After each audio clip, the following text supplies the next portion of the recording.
पूर्ण प्रसन्नता के साथ उपस्थित हों और आज सौभाग्य का सुख का अनुभव करें कि हम सब योगेश्वर श्री कृष्ण जी महाराज के 5253वें जन्मोत्सव पर बड़ी श्रद्धा के साथ में यहाँ पर उपस्थित है। शरीर में कोई किसी प्रकार का तनाव न रहे, सुख के आसन में आप सब जने बैठ करके पवित्र ओंकार की ध्वनि का उच्चारण करें।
तेजस्विनावधीतमस्तु मा विद्विषावहै। ओम शांति शांति शांति। बड़े भीष्म पितामह जैसे लोग थे, सत्यवादी महाराज युधिष्ठिर जैसे लोग उपस्थित, लेकिन सारी दुनिया में किसी का जन्मदिन नहीं मनाया जाता।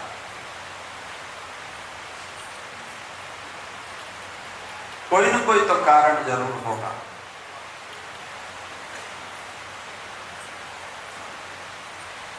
ये बहुत विचार करने योग्य है। आर्य समाज बिरला लाइन्स में श्री कृष्ण जी का जन्मोत्सव मनाया जा रहा है आज 2025 में। दिल्ली में बहुत आर्य समाज के मंदिर भी ऐसे हैं जहां इतना सुंदर कार्यक्रम नहीं हो पा रहा। कोई न कोई तो कारण जरूर होगा। आर्य समाज बिरला लाइन्स में श्री कृष्ण जी का जन्मोत्सव भला क्यों न मनाया जाता। यहाँ के धर्माचार्य पंडित कुंवरपाल जी शास्त्री मेरे दाहिनी ओर बैठे, जहाँ के प्रधान संजीव बजाज जी हों, जहाँ के मंत्री अजय अग्रवाल, नाम से कुछ दम लग रही है कि अजय अग्रवाल, और जहां के कोषाध्यक्ष विश्वनाथ जी हो। भला उस आर्य समाज में अगर श्री कृष्ण जी का जन्मदिन नहीं मनाया जाएगा तो और कहां मनाया जाएगा। सबसे बड़ी खुशी की बात यह है कि इस जन्मोत्सव पर आर्य समाज के वर्तमान की बहुत दिग्गज भजनोपदेशक पंडित धूप सिंह शास्त्री जी, जिनके लगातार आप भजनों को सुन करके धर्म लाभ प्राप्त कर रहे हैं, पंडित अशोक शास्त्री जी, आर्य समाज की युवा विभूति पंडित हरवीर शास्त्री जी, आर्य समाज नयावास के धर्माचार्य पंडित सहदेव जी, इनकी उपस्थिति आज मुझे उस दिन की याद दिलाती है जब इसी आर्य समाज बिरला लाइन्स में पूरी दुनिया के मूर्धन्य विद्वान पंडित वेद प्रकाश श्रोत्री जी की कथा हो रही थी और श्रोताओं में मैं स्वयं बैठा। उस समय दिल्ली आर्य प्रतिनिधि सभा के प्रधान होते थे ब्रह्मचारी राजसिंह जी आर्य, और कम से कम 10 और विद्वान बैठे हुए थे यहीं पर। सज्जनों, इस आर्य समाज का एक विशेष सौभाग्य है। यहां तक जिन आर्य समाज के पदाधिकारियों ने पहुंचा है, इस आर्य समाज को यहां तक लेकर के आए सुरक्षित, वो सारे पूर्व अधिकारी, चाहे वो यहाँ के प्रधान रहे, मंत्री रहे, कोषाध्यक्ष रहे, स्त्री आर्य समाज की वे सभी माताएं, सभी बहनें, जिन्होंने अपना जीवन का पुरुषार्थ करते हुए आर्य समाज बिरला लायंस को कभी आंच नहीं आने दी। आज हम सब जिन योगेश्वर श्री कृष्ण जी महाराज का 5253वां जन्मदिन मना रहे हैं, कभी आप सोचना, अभी के जो निकटतम हमारे पूर्वज 5253 साल तो बहुत होते। अभी थोड़े दिन पहले पूज्य पिताजी, दादाजी, परदादाजी, उनके पिताजी, आप बताइए किसी के परदादाजी के परदादाजी का जन्मदिन मनाया जाता है क्या घरों में? ये तो अभी के लेटेस्ट पूर्वज हैं, थोड़े दिन पहले दिन रात लगे हुए थे हमारी सेवा। आज आप किसी से बात करें तो व्यक्ति कहता है, खास करके महानगरों में बहुत व्यस्तता है। किसके लिए है व्यस्तता? शास्त्री जी के लिए, पंडित कंवरपाल जी के लिए। सारी व्यस्तताएं सिर्फ और सिर्फ अपने बच्चों के लिए, परिवार के लिए, कैसे बच्चों का जीवन और अच्छा बन जाए, और अच्छा बन जाए। पर याद रखना, 2-3 पीढ़ी पहले जो पूर्वज थे,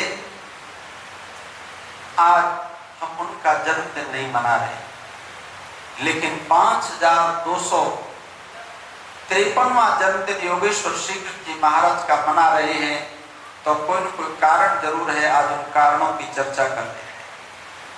याद रखना, दुनिया के लोग ऐसे ही याद नहीं करते। जब तक कोई हमारे काम का ना हो तो उसे हम याद करके करेंगे भी क्या? आप बताइए, क्या हमको समझदार लोग मानेंगे? कोई लाभ नहीं हो रहा और आप ऐसे टाइम खराब किए जा रहे हैं, याद किए जा रहे हैं। चाहे सारी दुनिया के लोग ईश्वर की तरह क्यों न पूछते हो, अगर वो हमारे काम के नहीं है तो दुनिया में कभी कोई उनको याद नहीं करेगा। सज्जनों, श्री कृष्ण जी महाराज के जन्म से चलते हैं। पूरे विश्व के इतिहास में ऐसा नाम है योगेश्वर श्री कृष्ण का, जहां जन्म की कहानी सारी दुनिया से अलग है। क्या कहानी है जन्म की? पूरी दुनिया में सजा तब दी जाती है जब कोई व्यक्ति अपराध कर देता है और वो अपराध सिद्ध हो जाए तो सजा दी जाती है। यहां अपराध तो छोड़िए, अभी तो जन्म भी नहीं हुआ और जन्म से पहले ही सजा भी कितनी भयानक, मृत्यु दंड की घोषणा कर दी जाती है। किसके द्वारा? अपने ही मामा कंस के द्वारा। बताइए, इससे बड़ा अत्याचार कोई होगा क्या? जन्म हुआ नहीं और पहले ही घोषणा कर दी, हे बहन देवकी, तेरी कोख से जो संतान जन्म लेगी उसको इस धरती पर नहीं रहने दिया था। मां देवकी तुम आज बड़ी श्रद्धा के साथ में याद आती हूं। मां देवकी ने अपना बीपी नहीं बढ़ाया, मां ने चिंता नहीं की कि मेरी संतानों को अगर कंस मार देगा तो ये पापाचार को यदि बंद नहीं करता तो मैं धर्म का काम कैसे बंद करूं। अब आप बताइए सब जने, माता बहनों से निवेदन है, हाथ जोड़, आप जरूर बोलना, संतानों को जन्म देना धर्म है कि अधर्म है? थोड़ा जोर से बोलो जरा, धर्म है कि नहीं? तब आप विचार कीजिए, और ये अधिकार ध्यान रखना केवल माताओं के पास है, इधर नहीं है। क्यों नहीं? तो अधिकार छोड़ना नहीं चाहिए अपना। जो अधिकार छोड़ देते हैं फिर उनकी गिनती नहीं होती कहीं। ये अधिकार पुरुषों के पास है ही नहीं, ये शक्ति पुरुषों के पास है ही नहीं। केवल परमपिता परमात्मा ने मां को ये शक्ति दी कि वो संतान उत्पत्ति करके संतान को जन्म दे सकती है। एक बात और पूछना चाहूंगा आपसे, श्री कृष्ण जी माता देवकी और पिता वासुदेव की कौन सी संतान थे? सब जानते हैं, जोर से बोलिए, कौन सी संतान थे? 8वीं संतान। अब आप बताइए, आज पूरे देश में ये गीत गाए जा रहे हैं कि श्री कृष्ण आ जाए। क्यों जी? श्री कृष्ण कौन से नंबर पे आए थे? 8वें पर। और ये जो आजकल फॉर्मूला चल रहा है, क्या फॉर्मूला चल रहा है? पंडित जी मुस्कुरा रहे हैं, सभी मुस्कुरा रहे हैं, क्योंकि इधर वाली पार्टी के बस का तो है नहीं, डिपेंड है इन पे। क्योंकि आजकल फॉर्मूला चल रहा है, पहले तो विवाह नहीं करेंगे और जैसे तैसे कैसे उनके विवाह करा दिया तो बच्चे नहीं करेंगे, और बच्चा यदि हो भी गया तो बस मुश्किल से एक। बहुत ज्यादा कोशिश की, आर्य समाज के पंडितों ने समझाया कि बिना संतानों के कुछ नहीं रहेगा संसार में। बिरला लाइंस के पास में एक कॉलोनी है मुखर्जी नगर, वहां के RWA के अधिकारी मुझे मिले एक कार्यक्रम में। उन्होंने कहा, पंडित जी हमारे सामने समस्या है। हमने कहा, आपके सामने क्या समस्या है? आप RWA चलाते हैं, वेलफेयर के लिए काम कर रहे हैं, रेजिडेंट्स के लोगों के लिए। बोला, ये समस्या है कि कई कोठियां ऐसी हैं जिनका आज कोई सही बारिश नहीं मिल रहा, किसको सौंप दी जाए? श्री कृष्ण का जन्मदिन मनाते हुए जरूर विचार करना पड़ेगा।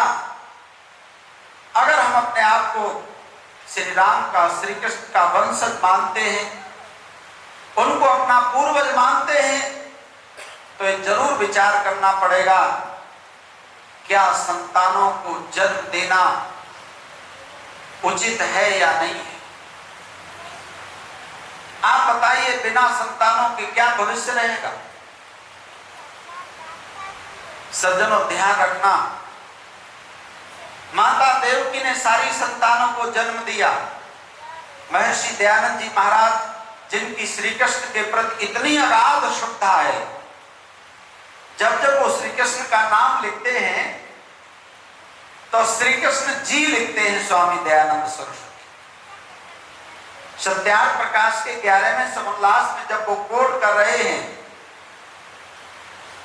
और वो लिख रहे हैं, तो एक वाक्य में 5 स्थानों पर स्वामी दयानंद सरस्वती ने नाम लिखा है श्री कृष्ण जी का, और हर जगह श्री कृष्ण जी लिखे। भूमिका लिख रहे हैं सत्यार्थ प्रकाश की, तो वहां गीता को कोट कर रहे हैं। कितनी श्रद्धा है महर्षि दयानंद सरस्वती की योगेश्वर श्री कृष्ण के प्रति। सज्जनों, उन ऋषि दयानंद जी महाराज ने लिखा, गृहस्थी के 5 काम बताए, उनमें से 5वां काम है धर्मानुसार संतानोत्पत्ति करना। ये धर्म का काम है, संतानों को जन्म देना। और महर्षि दयानंद जी महाराज लिखते हैं, देखो आत्मा अजर है, अमर है, शाश्वत। आत्मा अजर अमर है कि नहीं? आज भी श्री कृष्ण आ सकते हैं, क्योंकि आत्मा तो अजर अमर है। राम की भी आत्मा होगी, सीता की आत्मा होगी, भगवती रुक्मिणी की आत्मा होगी, पर कोई तपस्वी माता और पिता चाहिए। कैसे तपस्वी माता पिता? पिता वासुदेव और देव की जैसी मां मिल जाए तो श्री कृष्ण को आने में देर नहीं लगेगी। सज्जनों, जब से हमने ये सोच लिया कि संतानें तो ऐसे एक्सीडेंटली हो जाती हैं, तब से इस दुनिया की बहुत बड़ी हानि हुई। अगर योजना बना करके दुनिया में कोई कार्य करना होता है और सबसे ज्यादा जिसके लिए योजना बनानी होती है तो वो संतानों को जन्म देने के लिए योजना बनानी चाहिए। अगर मां देवकी के हृदय में वो योजना न होती तो कभी श्री कृष्ण जैसे आप्त पुरुष, जिनको सारी दुनिया मानती और जानती है, हमारे बीच में आ नहीं सकते। आप बताइए, 2-4 परेशानियां आ जाएं, क्यों नहीं, तो हम क्या सोचते हैं, बस छोड़ दो ये काम। आप श्री कृष्ण के जीवन को देखें, जन्म नहीं हुआ, जन्म से पहले परेशानी शुरू हो गई। क्या श्री कृष्ण जी घबराए कभी? क्यों नहीं? बाल्यकाल उनका आप देखेंगे तो जन्म तो देवकी ने दिया, लेकिन पालन और पोषण कहां हो रहा है? यशोदा के यहां हो रहा है। बहुत दिनों तक हम यही मानते रहे कि कन्हैया तो यशोदा का ही लाडला था। बहुत दिन तक मानते, तो बहुत दिन बाद पता लगा कि मां यशोदा ने तो श्री कृष्ण को पाला पोषा था। सज्जनों, पालन पोषण का हमारे यहां पर एक नियम था। आज सारी दुनिया के विज्ञान ने उसको प्रूव कर दिया कि जो मस्तिष्क है, ब्रेन है बच्चे का, वो जब नई आत्मा मां के गर्भ में आती है, 4थे महीने से लेकर के और सिर्फ 2.5 से 3.5 साल तक बढ़ता है। फिर ताउम्र जीवन भर वो ब्रेन उतना ही रहता है। इसलिए जो चाहते हैं कि हमारे यहां श्री कृष्ण जैसी संतानें पैदा हो, तो छोटे बच्चों से प्यार करना सीखो, छोटे बच्चों को दुलार करना आप सीखें, और जो कुछ सिखाना समझाना चाहते हो वो 2.5 से 3.5 साल तक सिखा देना, समझा देना। और उसके बाद में 5 वर्ष के बाद फिर बच्चे को माता पिता के पास रखने से काम नहीं चलेगा। फिर किसके पास भेजना चाहिए? यशोदा ने पाला जरूर था, लेकिन जैसे ही श्री कृष्ण बड़े हो जाते हैं, कहां भेज देती है मां? महर्षि संदीपनी जी के आश्रम। आश्रम का मतलब नहीं था कि पेड़ के नीचे 4 बच्चों को बिठा के गुरुकुल चला रहे ना। विश्वविद्यालयी परंपरा थी उस समय, शिक्षा का क्षेत्र इतना विकसित था, पूर्ण शिक्षा मिलती थी। और याद रखना, आपने कहानियों में सुना होगा कि श्री कृष्ण भी वहीं पढ़ते थे और गरीब से गरीब सुदामा भी वहीं पर पढ़ता। मुझे तो ऐसा लगता है कि श्री कृष्ण के भक्त फिनलैंड में ज्यादा हैं इस समय। वहां शिक्षा की पूरी तरह निःशुल्क व्यवस्था है और समान शिक्षा का अधिकार है। बड़े अधिकारियों का बच्चा वहीं जाएगा, राज नियम है। आप में से बहुत से लोगों के परिचित लोग फिनलैंड में रहते होंगे, पता कर लेना। तो आप बताइए, जहां पर समान शिक्षा मिल रही है, श्री कृष्ण के भक्त वहां हैं कि यहां पर हैं? यहां तो ये स्थिति हमने कर दी, कोई ऐसा आश्रम, कोई ऐसा गुरुकुल नहीं रहा जहां पर जाकर कोई व्यक्ति चाहे तो अपने बच्चों को पढ़ा सके। ध्यान रखना आर्यों, इस शिक्षा की व्यवस्था को यदि आप नहीं संभालेंगे तो कभी भी संसार में पूर्ण उन्नति नहीं हो सकती, और जब पूर्ण उन्नति नहीं होगी तो पूर्ण सुख और शांति भी नहीं हो सकती। आप इतना दान पुण्य करते हैं, कोई एक ऐसा विश्वविद्यालय भारत की आज आवश्यकता है, चाहे वो श्री कृष्ण जी के नाम पर ही क्यों न हो, जहां सुदामा और कृष्ण दोनों साथ साथ बैठ करके पढ़ सकें, जहां शिक्षा के समय कोई भेदभाव न हो कि अमीर घर का है तो इस विद्यालय में पढ़ेगा और गरीब घर का है तो इस विद्यालय में पढ़ेगा। कारण विद्या के साथ अमीरी और गरीबी का संबंध नहीं है। ऐसा होता कि केवल धन खर्च करने से बच्चे पढ़ जाएंगे, तो आप जानते हैं जितने महंगे स्कूल हैं वहां के बच्चे बहुत होशियार होने चाहिए थे, पर ऐसा होता है क्या? क्यों नहीं? इसलिए ध्यान रखना, अगर हम चाहते हैं कि वास्तव में हमारे यहाँ पर श्री कृष्ण जैसी सुयोग्य संतानें हो, तो कुछ शिक्षा की व्यवस्था तो कीजिए आप देश के लिए। कुछ लोग मिलकर के श्री कृष्ण के जन्मदिन पर ऐसा उपाय तो कीजिए कि कम से कम हम एक दो ऐसे विश्वविद्यालय उत्पन्न कर सकें जहां पर ऐसी शिक्षा की व्यवस्था हो जहां पर बच्चे सुख के साथ पढ़ सकें, जिनका भोजन एक जैसा हो, जिनके वस्त्र एक जैसे हो, और शिक्षा कैसे मिलती हो? जैसे सूर्य का प्रकाश मिलता है, जैसे वायु मिलती है, तब जाकर के हम सच्चे श्री कृष्ण का जन्मोत्सव मनाने का उत्साह अपने अंदर पैदा कर पाए। और इसके बाद आप देखते हैं जब उनकी शिक्षा दीक्षा हो जाती, शिक्षा दीक्षा होने के बाद में आप बताइए श्री कृष्ण जी महाराज ने गृहस्थ में प्रवेश किया कि नहीं किया? और सबको मालूम है स्वयंवर विवाह किया। वेद में आदेश है कि विवाह का अधिकार लड़का और लड़की को है, होना ही चाहिए। स्वयंवर विवाह किया और उनकी धर्म पत्नी का नाम आप सब जने जानते हैं, क्या नाम था? भगवती रुक्मिणी। गृहस्थ आश्रम में प्रवेश किया। क्यों किया प्रवेश?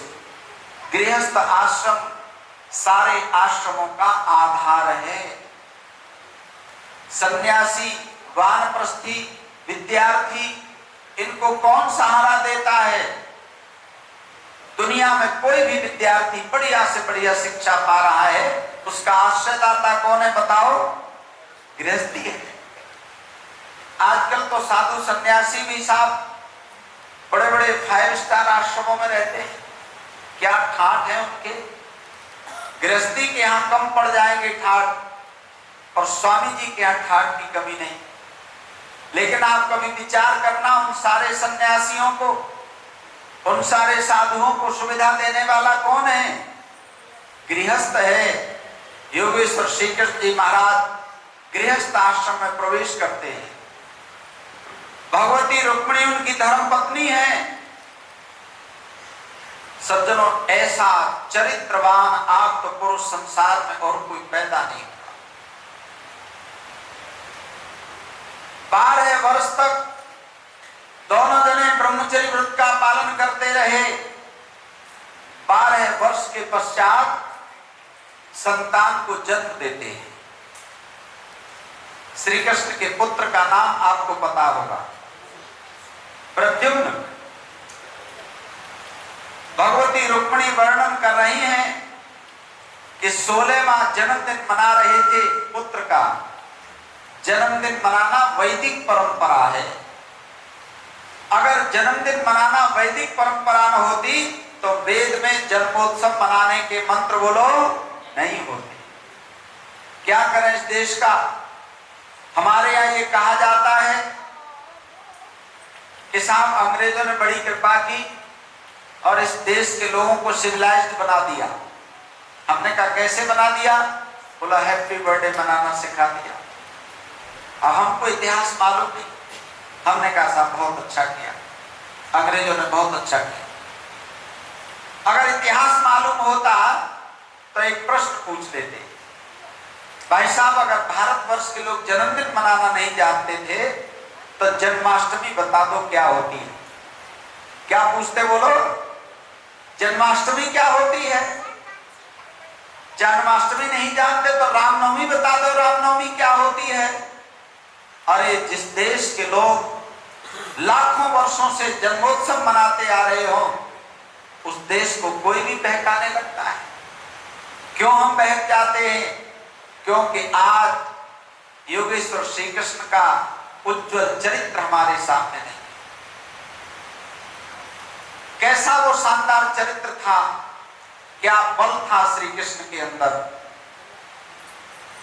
कितनी शक्ति थी श्री कृष्ण के अंदर। आप बाल्यकाल में देखें, अब मैं क्षमा चाहूंगा साहब, अब तो ब्रह्मचर्य का उपदेश करना ही पाप हो गया इस देश में। आपके जो इंटरनेशनल विद्यालय हैं, पब्लिक स्कूल हैं, वहां के बच्चे 12th की जब पार्टी होती है तो वहीं पर बियर शियर पता नहीं क्या क्या शुरू कर देते हैं।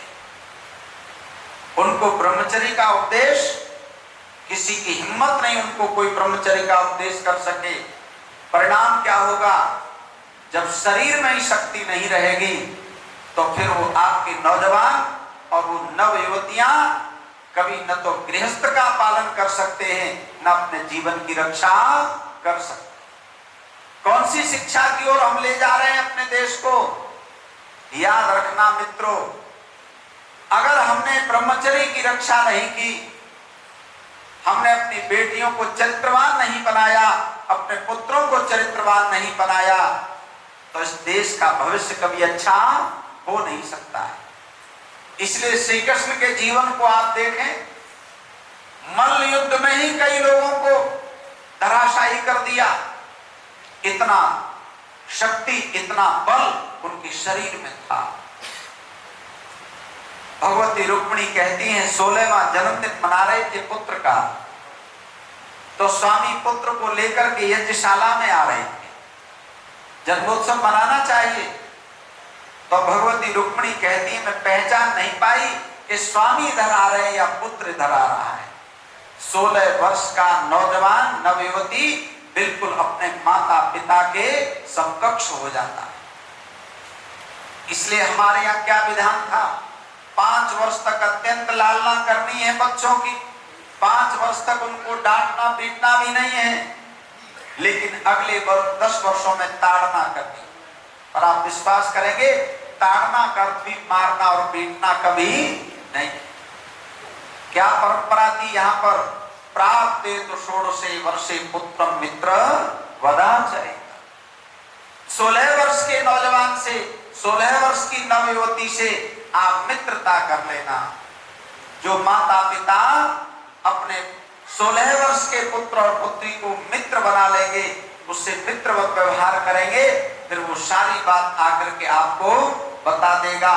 क्योंकि एक ऐसी उम्र आती है जब बच्चे न तो माता पिता को कोई बात बताना चाहते, न अध्यापकों को, गुरुजनों को कोई बात बताना चाहते, और मित्रों को सब बात बताते। इसलिए ध्यान रखना, योगेश्वर श्री कृष्ण का जन्मदिन मनाते हुए हम ये जरूर कामना करें कि हमारे घर में श्री कृष्ण आए।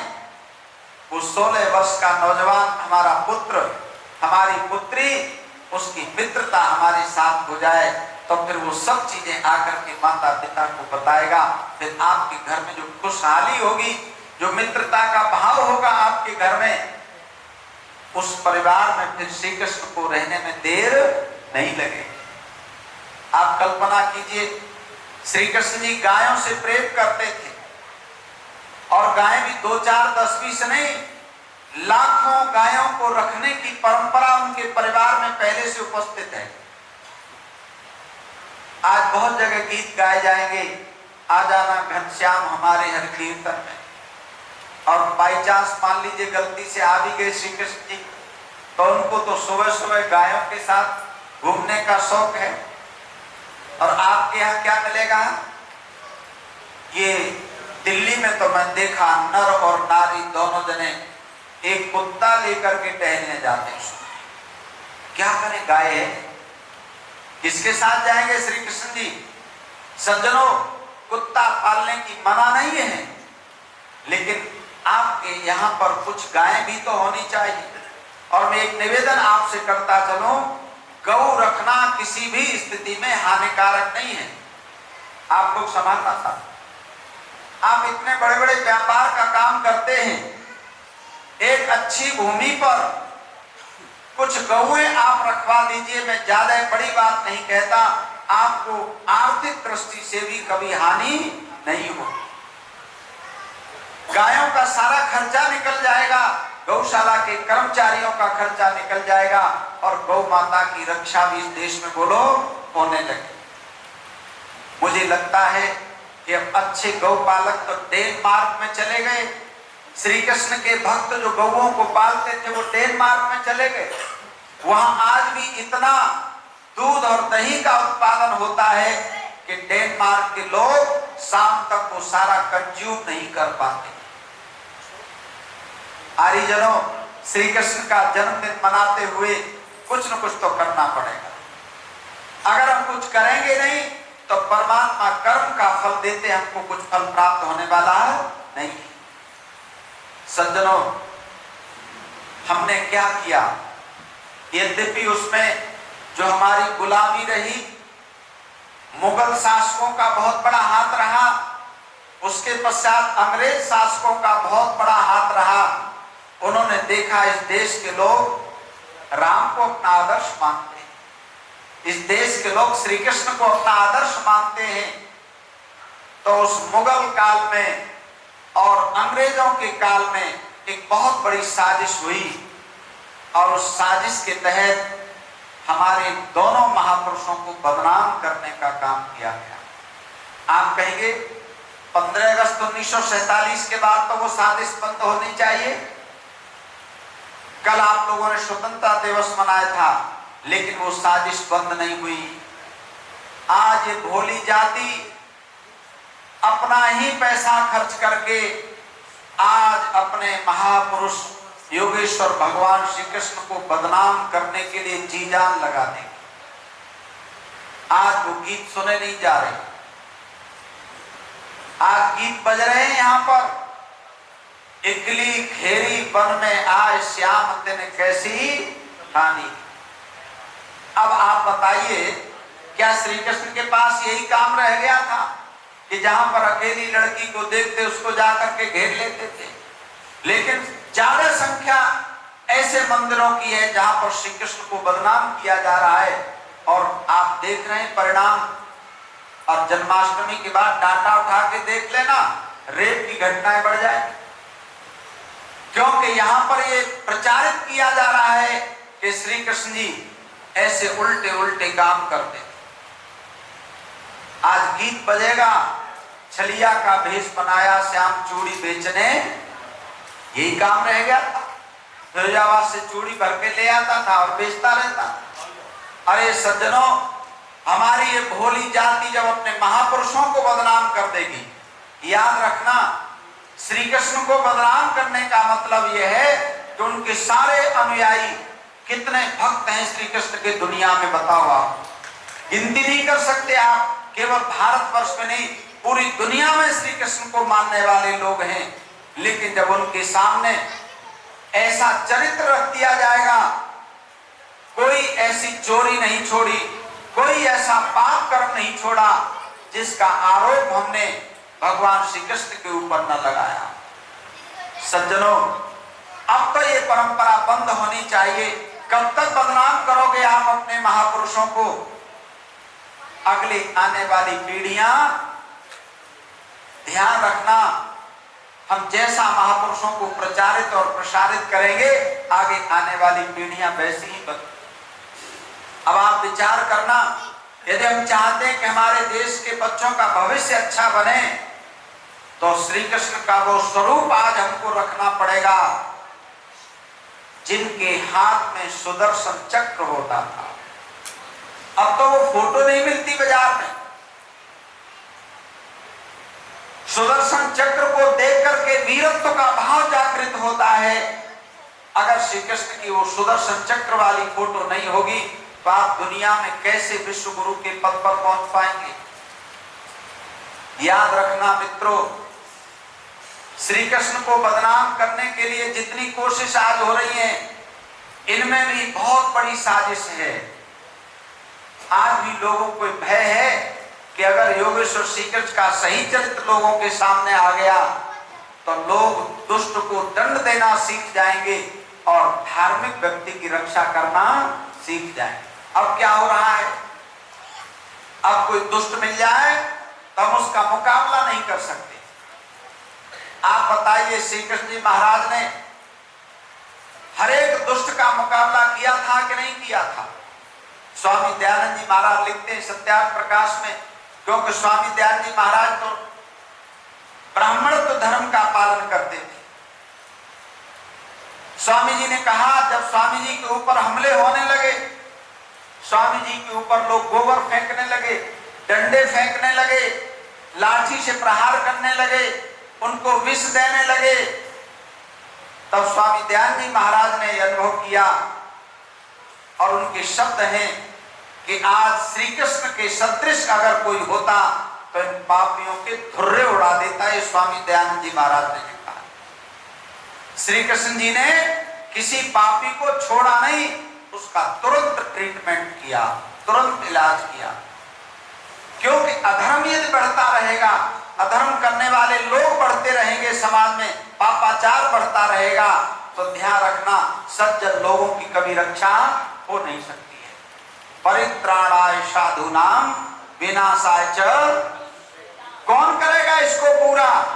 जब आपकी संतानें वीर होंगी, आपकी संतानों के हृदय में न्याय होगा।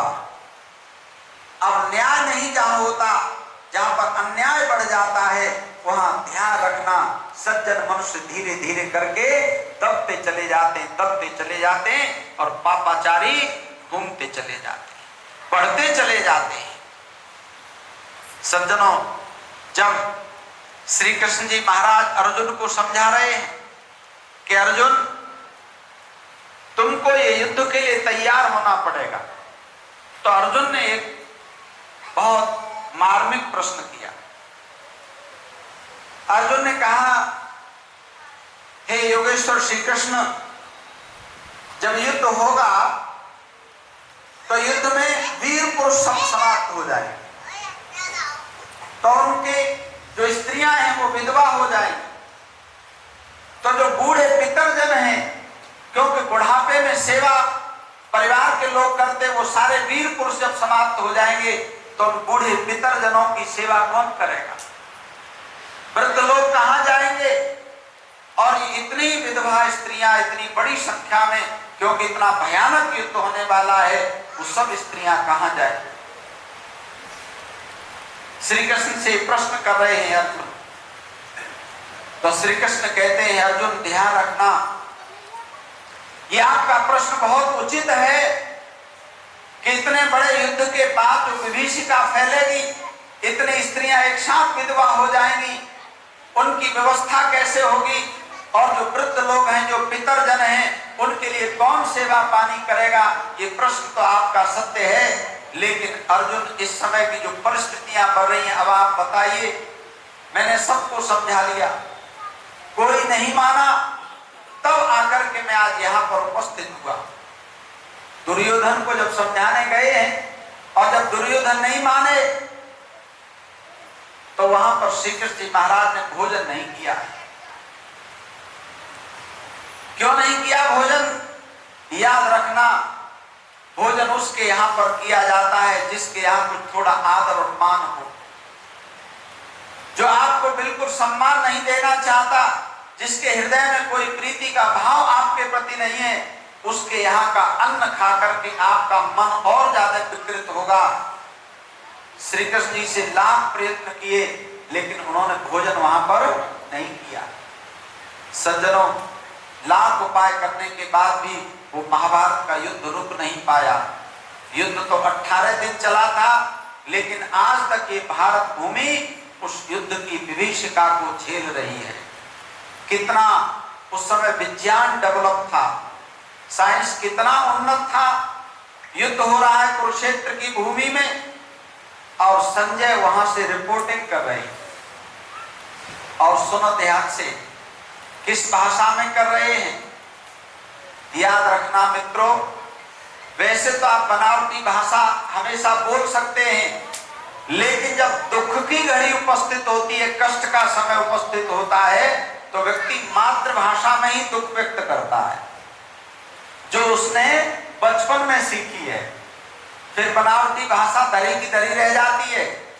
आप बताइए, युद्ध इतना बड़ा युद्ध हो रहा है, वहां श्री कृष्ण जी महाराज उपदेश कर रहे हैं, कौन सी भाषा में कर रहे हैं? गीता कौन सी भाषा में बोलो? तो उनकी मातृभाषा संस्कृत रही होगी कि नहीं रही होगी? सज्जनों, उस मातृभाषा संस्कृत में, जिसका आज भी दुनिया में सबसे ज्यादा शब्दकोश है, हमने उस संस्कृत को आज महत्व नहीं दिया। सज्जनों, अगर हम संस्कृत छोड़ते गए तो एक ऐसा समय आ जाएगा कि आपकी ही वेद की अच्छी बातें जब दूसरे देशों से होकर के आएंगी तो आप उन पर विचार करने के लिए तैयार हो। पतंजलि जी यहाँ जन्मे, योग दर्शन यहाँ लिखा गया, लेकिन इस देश के लोगों ने योग नहीं अपनाया। अब विदेश से क्या होकर के आ रहा है? योगा। अब ये भी जाने लगे थोड़ा थोड़ा। मैंने कहा कहाँ जा रहे हो? बोला योगा करने जा रहे। श्री कृष्ण जी महाराज थे, उनको हमने क्या कर दिया? अब नाम भी ढंग से नहीं लेते श्री कृष्ण जी का। रामचंद्र जी का हमने क्या कर दिया? ध्यान रखना सज्जनों, यदि हम संस्कृत को छोड़ देंगे जो श्री कृष्ण जी की मातृभाषा थी, आप बताइए कौन सी उन्नति नहीं की उन्होंने संस्कृत के द्वारा। वर्तमान में जो ढंग से संस्कृत पढ़ जाते हैं, अनेक उदाहरण आपके सामने 2025 में। कुछ लोग कहते हैं संस्कृत पढ़ के व्यापार नहीं कर सकते। आप बताइए स्वामी रामदेव जी संस्कृत पढ़ी है कि नहीं? क्यों जी, व्यापार बढ़िया कर रहे हैं कि घटिया कर रहे हैं? शानदार व्यापारी है कि नहीं? अनेक लोग, कुछ लोग कहते थे आईएएस आईपीएस नहीं बन सकते। सैकड़ों आईएएस आईपीएस हैं जिन्होंने संस्कृत पढ़ी, गुरुकुल में पढ़े। कुछ लोगों ने कहा इंजीनियर नहीं बन सकते। अनेक लोग इस समय हैं जिन्होंने संस्कृत पढ़ी और बहुत बढ़िया इंजीनियर है। सज्जनों, आज योगेश्वर श्री कृष्ण जी का हम जन्मदिन मना रहे हैं, तो हमको जरूर विचार करना पड़ेगा। महर्षि दयानंद जी महाराज, ये रुड़की का जो कॉलेज अब तो बहुत बड़ा हो गया वो, पर इंजीनियरिंग कॉलेज वहां पहले से था। स्वामी दयानंद जी महाराज का वहां पर व्याख्यान हुआ और जहां तक मुझे स्मरण है वो अगस्त का ही महीना था। सज्जनों, जब तक वेद के विद्वानों के व्याख्यान आपके इंजीनियरिंग कॉलेज में, आपके मेडिकल कॉलेज में नहीं होंगे, तब तक इस देश में आप मनुष्यता की स्थापना नहीं कर पाएंगे। आज डॉक्टर मिल जाते हैं, इंजीनियर मिल जाते हैं, नेता मिल जाते हैं, लेकिन जब उनमें मनुष्यता ढूंढने की कोशिश करते हैं तो उनमें मनुष्यता दिखाई नहीं देती। आज ये स्थिति हो रही है श्री कृष्ण के देश में। भ्रष्टाचार इस कदर बढ़ रहा है कि कोई भी काम बिना भ्रष्टाचार के हो नहीं पाता। लोग चाहते हैं कि हम निश्चिंत होकर के जिए, लोग चाहते हैं कि हम अच्छा व्यापार करें, लेकिन ऐसा सिस्टम भ्रष्टाचार का बना हुआ है कि वहां पर हम चाह करके भी बोलो न्याय का आचरण नहीं कर पाते। अब आप बताइए कौन सुधारेगा इस देश को? 47 तक तो आप बहाना करते थे कि अंग्रेजों का राज है, उससे 200-250 साल पहले आप बहाना करते थे मुगलों का राज है। अब तो अपना राज है कि नहीं है? अब आप बताइए इस इतने भयानक करप्शन को कौन दूर कर सकता है? याद रखना, केवल और केवल योगेश्वर श्री कृष्ण की वो शिक्षा जो उन्होंने महाभारत के समय अर्जुन को दी थी।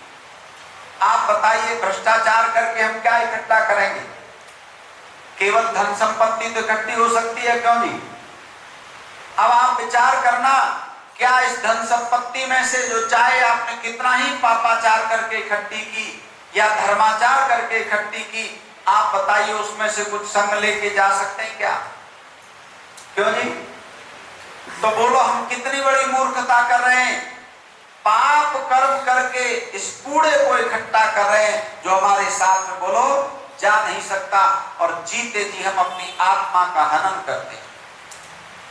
श्री कृष्ण जी महाराज ने कभी आत्मा का हनन नहीं होने दिया।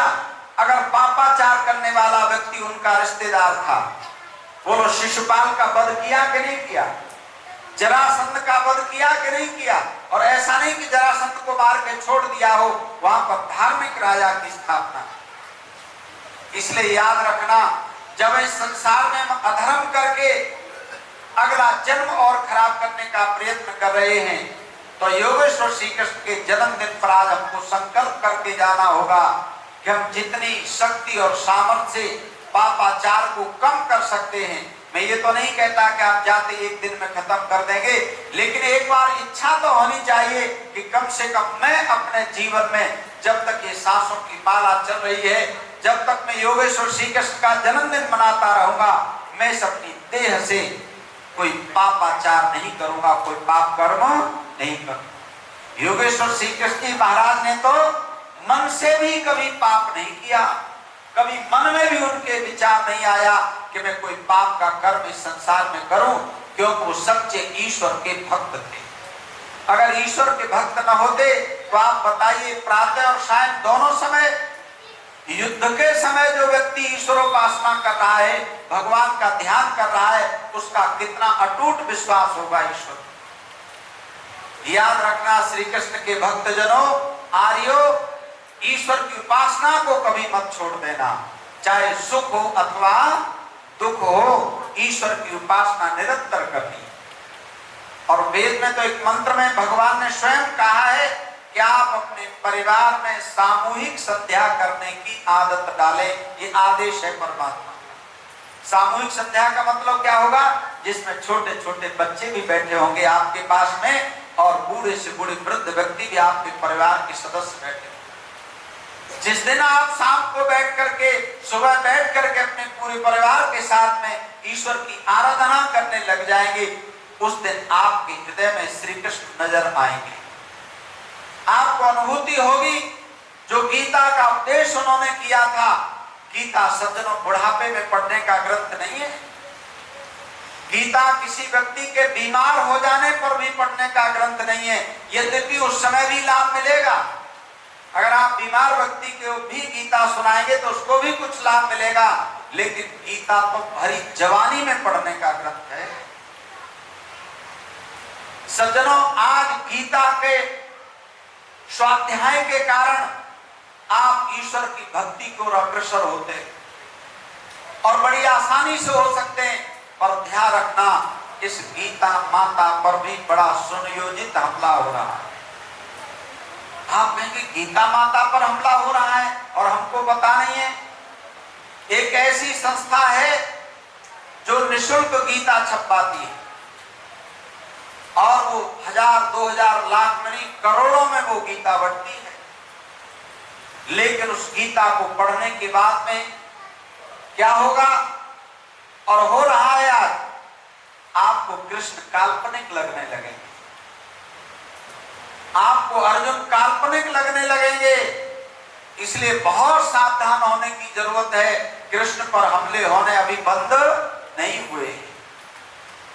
अगर आप सही गीता का भाष्य पढ़ना चाहते हैं, दो तरीके हैं। या तो आप संस्कृत पढ़ करके अपने जीवन में उसको समझ लें, और ये संस्कृत नहीं पढ़ सकते, बड़ी उम्र के हैं, तो पंडित बुद्धदेव विद्यालंकार जो स्वामी समर्पणानंद जी महाराज हुए, उन्होंने गीता का भाष्य लिखा है। उस गीता के भाष्य को जब आप पढ़ेंगे तो आपके अंदर जहां पर परिवार को पालने के प्रति प्रेम उत्पन्न होगा, वहीं पर इस संसार को जानने का सच्चा वैराग्य आपके अंदर स्थापित हो जाएगा। नहीं तो काल्पनिक गीताओं के चक्कर में आप कृष्ण को काल्पनिक मानने लगेंगे। और इस देश में हुआ है, बोलो, राम को काल्पनिक मानने के लिए कितने लोगों ने किया प्रयत्न के नहीं किया? क्यों किया? क्योंकि हमने सच्चा इतिहास राम का सामने नहीं रखा। अगर श्री कृष्ण का भी श्लोक तो वही है गीता के, वो एक्सप्लेनेशंस बदल रहे हैं, कुछ का कुछ अर्थ कर रहे हैं गीता का। सज्जनों, ध्यान रखना, आज ऐसे बहुत से शास्त्री आचार्य पंडित महात्मा आपको मिल जाएंगे, क्या कहेंगे? बिना आशा के हमको कर्म करना चाहिए। अब आप इनसे पूछिए कि बिना आशा के क्या कोई कर्म हो सकता है? हमने कहा बिना आशा के कैसे कर्म करोगे? बोला गीता में लिखा। हमने कहा सुनाओ गीता। तो क्या सुनाने लगे? कर्मण्येवाधिकारस्मा फलेषु कदाचन। अरे हमने कहा इसका अर्थ तो करो। कहने लगे हमें कर्म करते रहना चाहिए और कभी भी आशा फल की नहीं करनी चाहिए। कितना गलत अर्थ हो जाएगा गीता का। जब भाष्य ही आप बदल देंगे, इस श्लोक का अर्थ ये था कि आपका कर्म करने पर पूरा अधिकार है, आप कर्म कर सकते हैं, लेकिन फल पाने में आपका अधिकार, फल तो परमात्मा की व्यवस्था से मिलेगा, जैसा कर्म आप करेंगे वैसा फल आपको मिलेगा।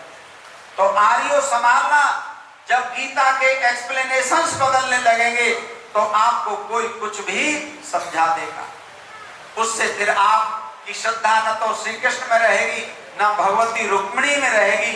आप ये तो देख ही रहे, रुक्मिणी का नाम लेवा आज इस समय भी बहुत कम है, पता नहीं कहां से काल्पनिक ले आए। जो उनकी धर्म पत्नी उनको धर्म पत्नी नहीं मान रहे, जो उनके पुत्र हैं उनको पुत्र नहीं मान रहे, तो आप बताइए जिस कुल में ऐसी परंपरा हो जाएगी कि किसी को भी पत्नी मानने लगेंगे, उस कुल की कभी उन्नति नहीं होती है। हम सब भगवान श्री कृष्ण के वंशज हैं, उनका रक्त है हमारे हृदयों में, तो हम सबको आज आवश्यकता इस बात की है कि हम अपने श्री कृष्ण के सही स्वरूप को जान करके जो जो काम उन्होंने किए थे उतने सारे काम तो हम नहीं कर सकते, लेकिन कुछ न कुछ तो कर सकते हैं कि नहीं, आप बताइए, कर सकते हैं कि नहीं? तो इस बार जन्माष्टमी मनाते हुए हम जरूर कुछ न कुछ काम करें। वे ईश्वर की उपासना करते थे, हम भी अपने घरों में ईश्वर की उपासना करें। उन्होंने एक ही विवाह किया था, हम भी अपनी नई जनरेशन को प्रेरणा देंगे कि विवाह करें। उन्होंने दुष्टों को दंड दिया तो साधुओं की सत्तों की रक्षा भी की, तो हम भी दुष्टों से दूरी बना करके रखें, लेकिन सज्जनों के साथ हमारा प्यार बढ़ते रहना चाहिए। अब विद्वानों का घरों में आना बंद हो गया। जब तक आर्यों के यहाँ विद्वानों के चरण पड़ते थे तब तक उनके घरों में श्री कृष्ण के तुल्य अच्छे बच्चे होते। इसलिए ये तो काम हम कर सकते हैं। श्री कृष्ण जी महाराज विद्वानों के प्रति कितना आदर मान रखते थे। एक उदाहरण मैं आपको दे रहा हूं, चरण धोने का काम श्री कृष्ण जी ने अपने हाथ में लिया। वो चाहते तो किसी को कह देते, बोला पैर धो देना। आप क्यों लिया अपने हाथ में?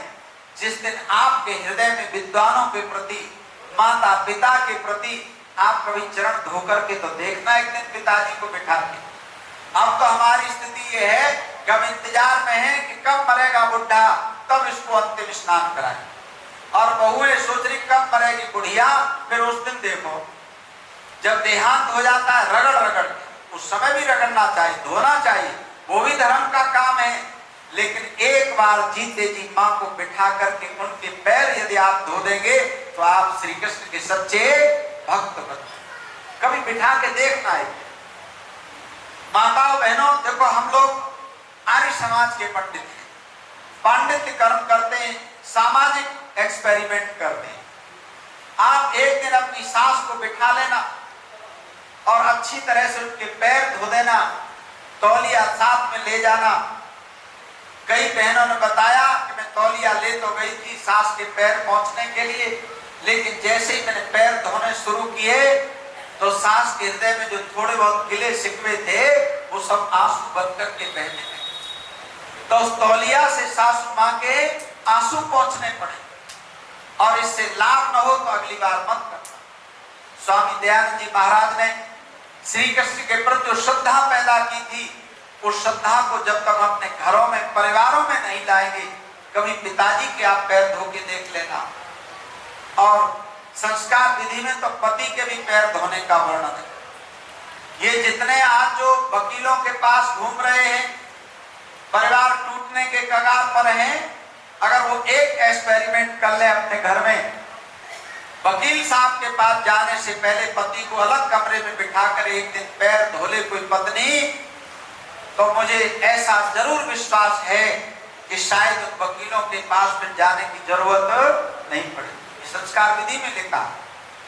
पर आर्यो जब तक आप करेंगे नहीं तब तक कुछ फल नहीं मिलेगा, और कर्म करने के लिए श्री कृष्ण जी की बात मानिए। श्री कृष्ण जी ने कहा है कैसे कर्म करने हैं, केवल और केवल बोलो शुभ कर्म करने हैं। याद रखना, ऐसे गलत अर्थ मत समझ लेना, बिना आशा के कोई काम नहीं हो सकता।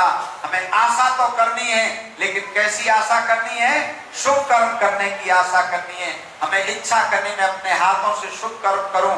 अब आप विचार करना, कितने दिन आपने पिता के पैर धोए, कितने दिन आपने सासू माँ के पैर धोए हैं, कितने दिन आपने बड़े भाई के चरण धोए हैं।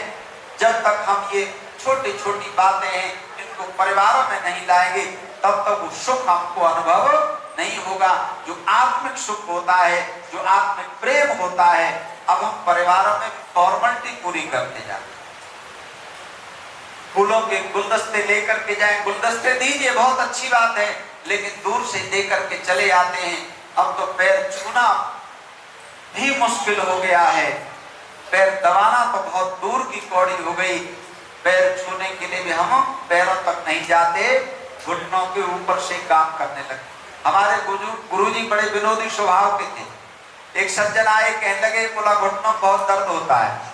बोला लड़का बहू तुम्हारे पैर छूते हैं कि घुटने छूते? बोला घुटने पे ही हाथ लगाते। बोला इसीलिए तुम्हारे यहाँ दर्द होता है। मजाक में कह रहे थे समझाने के लिए। अरे सज्जनों, को छोटे छोटे प्रयोग हम घरों में करेंगे तो श्री कृष्ण आज भी हमारे घरों में रहेंगे, श्री कृष्ण की विचारधारा हमारे घरों में रहेगी। और वो संस्कृत भाषा, पवित्र भाषा जिसको श्री कृष्ण जी बोलते थे, जानते थे, मानते थे, वो यदि हमारे घरों में बची रहेगी तो परिवार बचा रहेगा। नहीं तो अमेरिकन पैटर्न पे जो डेवलपमेंट हो रहा है इसमें सुख नहीं मिलेगा। बहुत बड़ा महल, आलीशान बंगला आपके पास में होगा, लेकिन आपके पास बैठने के लिए न तो पुत्र होगा, न पुत्र वधू होगी, न पुत्री आपके पास आएगी पूछने के लिए। और ऐसा शुरू हो गया है अब 2025 में। इसलिए बहुत सावधानी के साथ अपने प्रियजनों को आत्मिक प्रेम हम करना शुरू करें। आत्मिक प्रेम जैसे योगेश्वर श्री कृष्ण जी महाराज करते थे। आप बताइए, उन्होंने अपने जीवन में ऐसा कोई आदर्श आप बता दो जिसको स्थापित न किया हो। श्री कृष्ण जी महाराज ने सारे आदर्शों को स्थापित किया। इसलिए उनके बारे में कहा जाता है कि वे षोडश कला पूर्ण थे और प्रत्येक कला को पूरा करने के लिए कम से कम 5 वर्ष की आयु चाहिए। इसलिए आर्यों, आप सब जने भी अपने घरों में ध्यान रखना, शतपथ ब्राह्मण में लिखा है 80 वर्ष की आयु तक हर एक स्त्री और पुरुष को अपना जन्मदिन अवश्य मनाते रहना चाहिए। आप कहेंगे 80 के बाद क्यों नहीं और 80 से पहले क्यों नहीं? शतपथ ब्राह्मण में एक कथा आती, 16 कलाओं से युक्त होने पर पूर्ण पुरुष माना जाता है।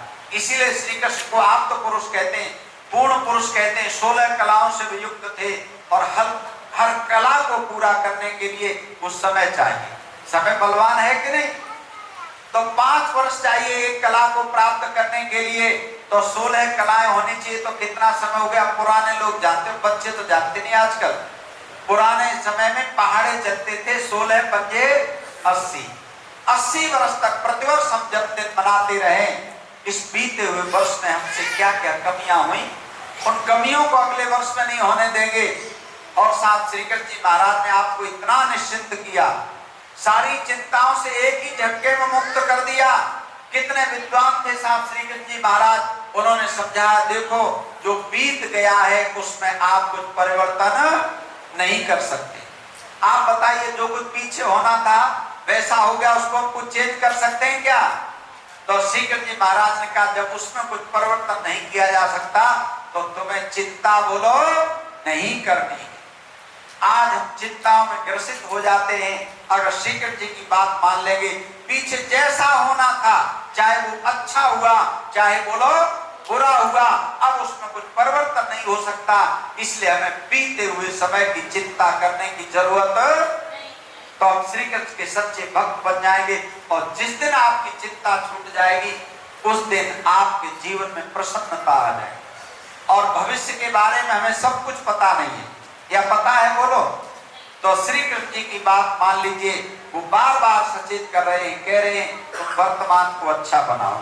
तो इस सत्संग में आप आए, आर्य समाज बिरला अलायंस में योगेश्वर श्री कृष्ण जी महाराज का 5253वां जन्मदिन मनाया। तो इस समय सुख का अनुभव करना। और आर्य समाज के लोग इतने सज्जन होते हैं, मैं तो कहता हूँ आर्यों से बढ़िया आज भी कहीं आपको लोग नहीं मिलेंगे। इतने विश्वासी, इतने ईश्वर के भक्त, इन्होंने बहुत सुंदर भोजन की व्यवस्था की। तो भोजन बड़ी प्रसन्नता से ग्रहण करना। कैसे भोजन ग्रहण करोगे बोलो?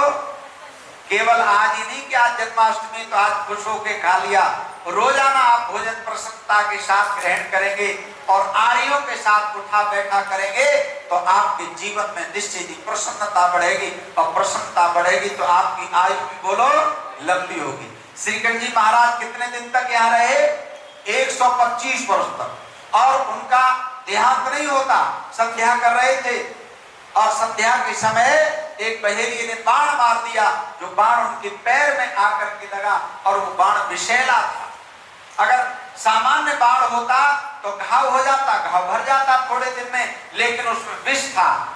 जैसे नॉर्मल गोली लग जाए शरीर में अंदर भी रहे तो डॉक्टर निकाल करके ठीक कर देते, लेकिन ऐसी भी राउंड्स आजकल आते, गोलियां आती जिनमें पॉइजन होता है। अगर वो पॉइजन वाली गोली लग गई तो आप बच नहीं सकते। तो श्रीकृष्ण जी के महाराज के पैर में से होते जो शरीर विष फैल गया था, इसकी वजह से 125 वर्ष की उम्र में उनको जाना पड़ा। तो हम श्री कृष्ण के भक्त हैं, बोलो श्री कृष्ण जी के साथ साथ कुछ तो देना चाहिए कि नहीं?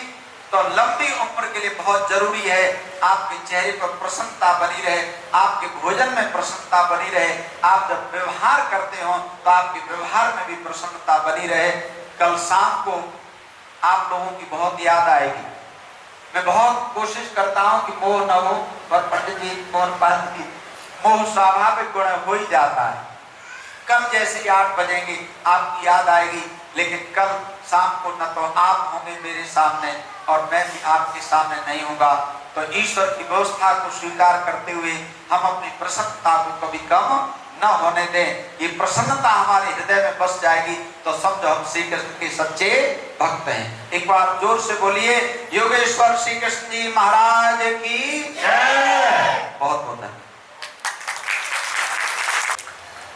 हाँ, इधर आ जाओ थोड़ा सा, यहाँ बीच में बैनर भी आ जाएगा। फोटो क्यों नहीं ले रहे भाई? फोटो ले लो थोड़ा सा। हाँ, साथ में आ जाओ सब।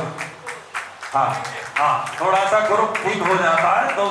दो चार विद्वान ऐसे दिखाई देते हमें। तो श्री शंकर गुप्ता जी और उनकी धर्म, नहीं ये वो करेंगे। ललिता आर्या जी आ जाए, जो संत नगर से आई है हमारे बीच में, जो है ललिता जी का करा दे, सब आ रही है।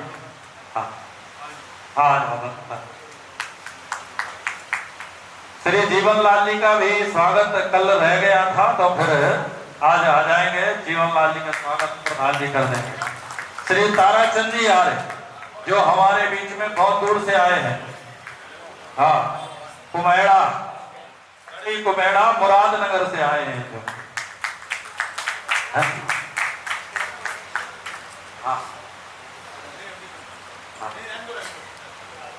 हाँ, साहब सिंह जी और सहदेव शास्त्री जी, नए बात। हाँ, श्री ब्रजमोहन सेठी जी आ जाओ। सेठी जी अकेले ही आए, बहुत जने हो?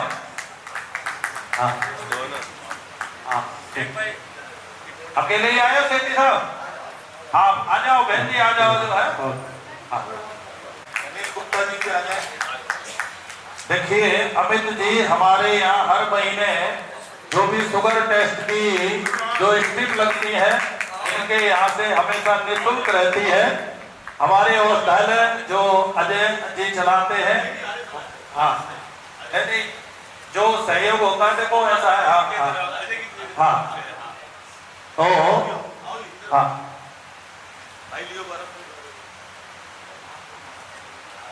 उमा सेठी जी, आशा जी उनका स्वागत करेंगे। श्रीमती उमा सेठी जी, आपकी माता जी के दर्शन अपने किए, बहुत अच्छी माता जी थी आपकी। ऐसे संयुक्त सुनील जैन जी आ जाए। हाँ, ऊपर कुर्सी रख देंगे। तब तक इस कार्यक्रम में जो सहयोग से सबसे चलता है।